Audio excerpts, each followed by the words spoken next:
जितने भी स्टूडेंट्स हैं जो इस साल एग्जाम देने वाले हैं 12th के, उन लोगों से मैं बोला था कि मैं आपको पूरे ग्रामेटिकल कंसेप्ट हॉट ट्रिक से बता दूंगा। वो दिन आ चुका है।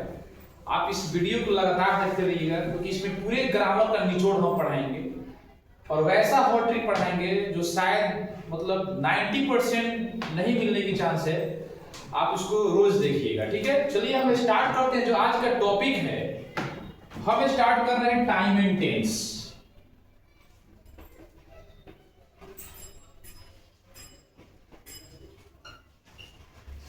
टाइम एंड टेंस, ठीक है। टाइम एंड टेंस हम स्टार्ट करने जा रहे हैं और टाइम एंड टेंस आपकी एग्जाम में जो पूछा जाता है वो 4 मार्क्स यानी 4 मार्क्स का सवाल आता है। ये ऑब्जेक्टिव पर्सन होते हैं, यानी सवाल जो है ऑब्जेक्टिव में पूछा जाता है। और सवाल कैसे पूछा जाता है ये सबसे बड़ी बात है, तो आते हैं बताते हैं। लेकिन टाइम एंड टेंस में 4 तरह से सवाल पूछे जाते हैं। एक पहला जो पूछा जाता है वो टाइम को लेकर पूछा जाता है। दूसरा जो होता है ना वो वर्ब को लेकर पूछा जाता है। और तीसरा जो पूछा जाता है वो कंबाइंड सेंटेंस,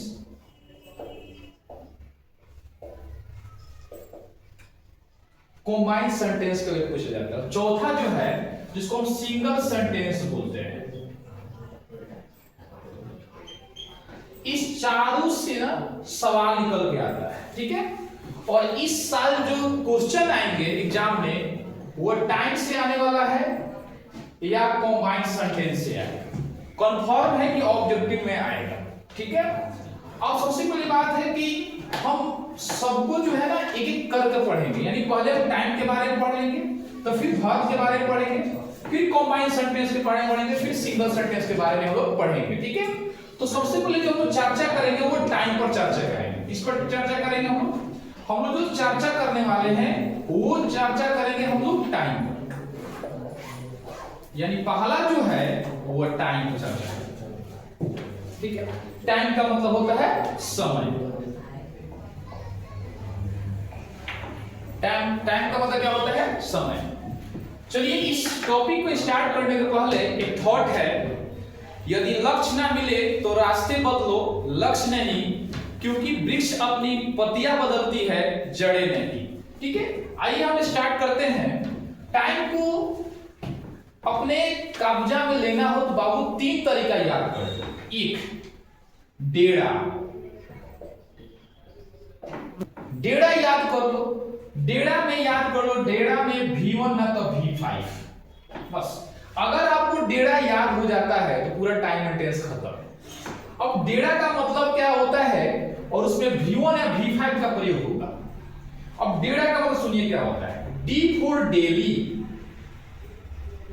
अगर किसी सेंटेंस में डेली का यूज होता है तो उसके सब्जेक्ट के अनुसार हम V1 या V5 का यूज करेंगे।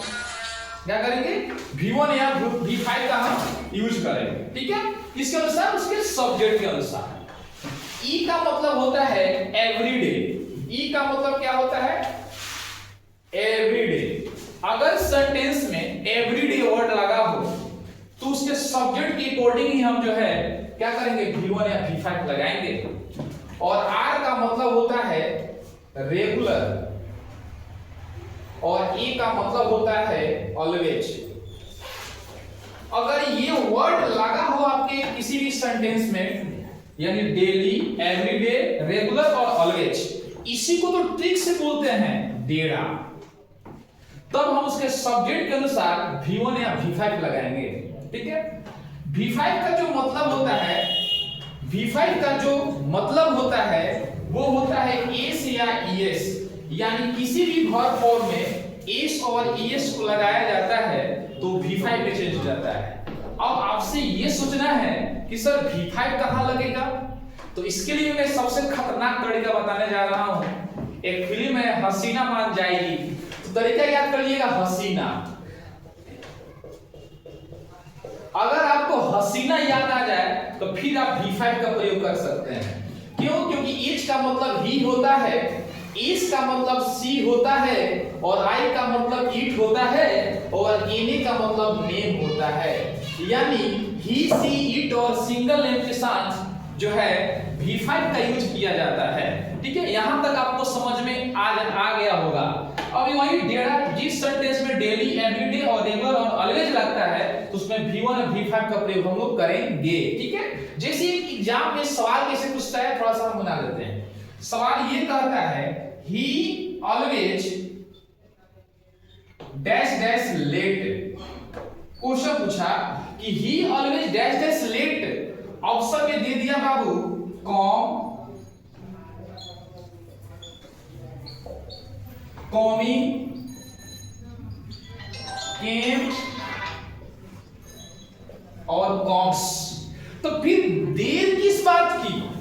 देखिए सेंटेंस में ऑलवेज लगा है और आपके अभिषेक सर बताया है कि जब भी किसी सेंटेंस में ऑलवेज लगता है तो ठोक दो क्या V1 या V5।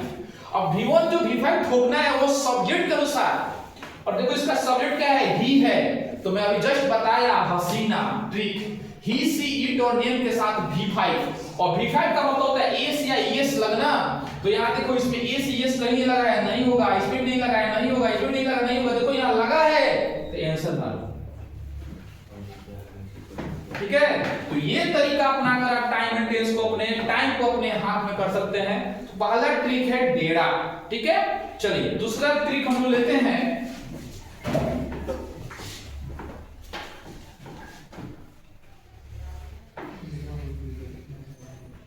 ऐसा ही आप लोग पढ़ते रहिए, जितने भी मेरे स्टूडेंट्स जो पढ़ के निकले हैं उनको रिवीजन के लिए सबसे बढ़िया मौका है, आप रिवीजन भी करते रहिएगा। ठीक है, 2 नंबर जो ट्रिक याद करना है, डेढ़ा तो हो गया ना। अब डेढ़ा को विद्यार्थी क्या करता है, खेलता है, कूदता है, नाचता है, तो याद करना है प्ले, PLAY प्ले। प्ले का मतलब होता है खेलना, प्ले का मतलब क्या होता है, खेलना, यानी प्ले का मतलब होता है खेलना। ठीक है, और जो है प्ले में क्या लगेगा, V2, प्ले में क्या लगेगा, V2, प्ले में क्या लगेगा, V2, और P for past, L for last, A for एगो, और Y for yesterday, Y for yesterday. यानी जिस भी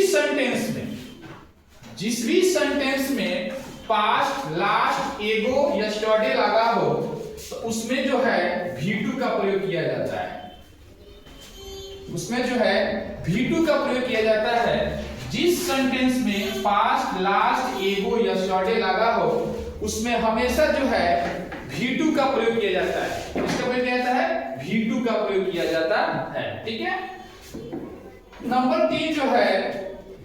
3 जो ट्रिक है खतरनाक, जिसको बोलेंगे हम NTR, जिसको बोलते हैं हम NTR, या इसको हम एक और बोल सकते हैं RTN। क्या बोल सकते हैं, RTN में शैल या विल, RTN में शैल या विल का प्रयोग किया जाता है। R का मतलब होता है रिमेनिंग,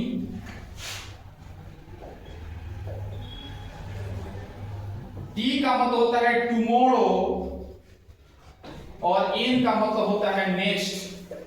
यानी जिस सेंटेंस में नेक्स्ट, टुमारो और रिमेनिंग, जिस सेंटेंस में नेक्स्ट, टुमारो और रिमेनिंग जैसे अगर वर्ड का प्रयोग किया गया हो तो उसके सब्जेक्ट के अनुसार शैल और विल का प्रयोग करेंगे।